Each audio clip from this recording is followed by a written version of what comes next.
Évangile de Jésus-Christ selon saint Marc. En ce temps-là, Jésus quitta le territoire de Tyr. Passant par Sidon, il prit la direction de la mer de Galilée et alla en plein territoire de la Décapole. Des gens lui amènent un sourd qui avait aussi de la difficulté à parler et supplie Jésus de poser la main sur lui. Jésus l'emmena à l'écart, loin de la foule, lui mit les doigts dans les oreilles et, avec sa salive, lui toucha la langue. Puis, les yeux levés au ciel, il soupira et lui dit « Ephata », c'est-à-dire « Ouvre-toi ». Ses oreilles s'ouvrirent, sa langue se délia et il parlait correctement. Alors Jésus leur ordonna de n'en rien dire à personne. Mais plus il leur donnait cet ordre, plus ceux-ci le proclamaient. Extrêmement frappé, il disait « Il a bien fait toutes choses. Il fait entendre les sourds et parler les muets. » Acclamons la parole de Dieu. Louange à toi, Seigneur Jésus. Chers abonnés de 3 minutes d'évangile, frères et sœurs bien-aimés de Dieu, bonjour.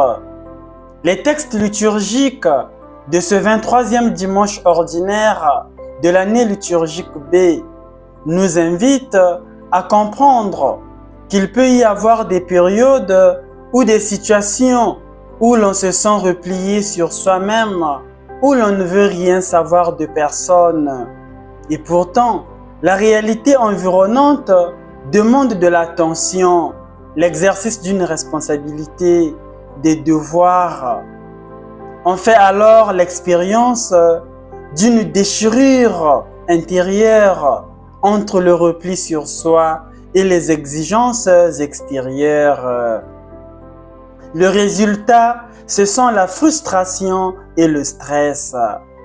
Que faire quand on vit cette situation d'obscurité où l'on ne veut ni écouter ni parler?